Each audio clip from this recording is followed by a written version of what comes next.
This book is called Where is the Frog? A children's book inspired by Claude Monet, our inspiration artist.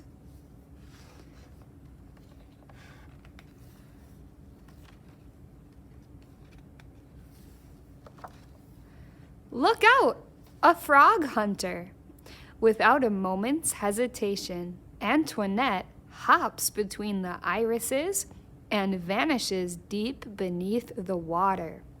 Calm down, Gargoyle, groans the toad. There's no need to worry.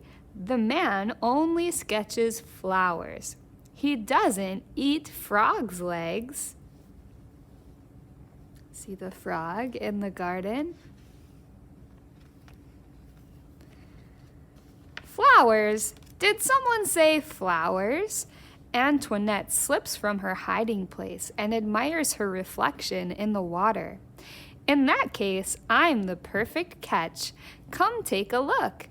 Seriously, I'm at least as pretty as a water lily, just a little mint leaf in the water. From the corner of her eye, she watches the old man standing among the poppy flowers.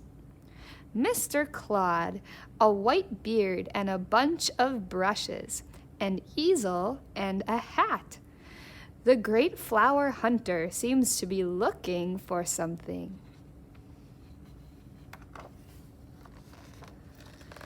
The painter walks slowly back and forth in the garden. A daisy here, a dahlia flower there. He lightly touches the petals, glances up at the sky, and adjusts the flowers. He stops at the foot of the little bridge and sets up his stool and easel. All ready?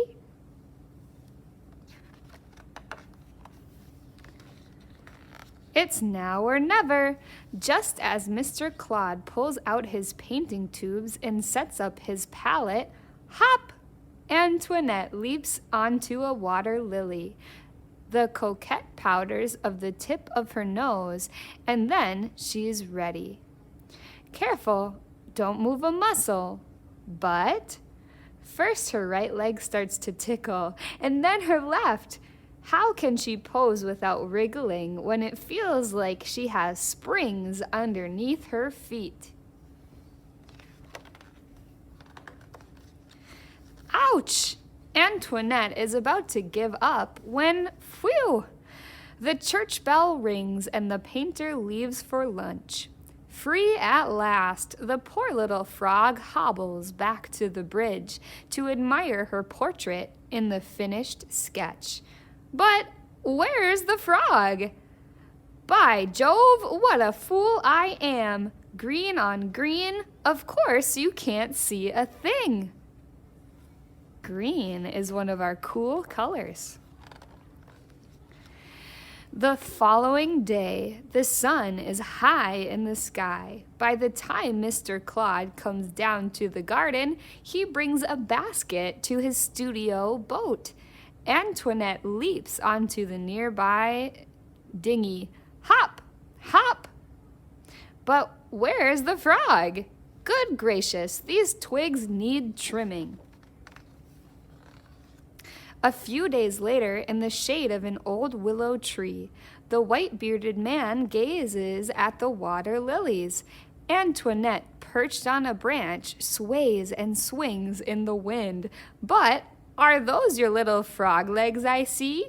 Taunts a heron with an appetite. If so, I could eat them in one gulp. See the heron bird?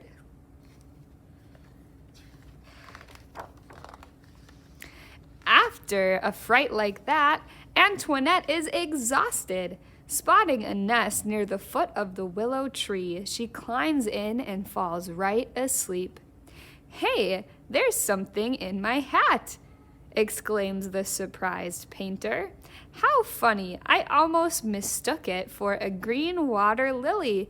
And he picks up his brush. When Antoinette wakes up, she can't believe her eyes. There on the canvas right in front, there she is at last. She's become the muse, the nymph, the queen of this flowery garden. How beautiful she looks! Come close so that I can kiss you, says Antoinette to the portrait facing her. She quickly jumps toward the canvas, and everything tumbles into the water. The easel, the brushes, the frog, and her picture. Antoinette was never seen again, and Mr. Claude never really got over it. The masterpiece has remained missing ever since. Speaking of masterpieces, here are some of Claude Monet's paintings. You can see his water lilies and his beautiful gardens.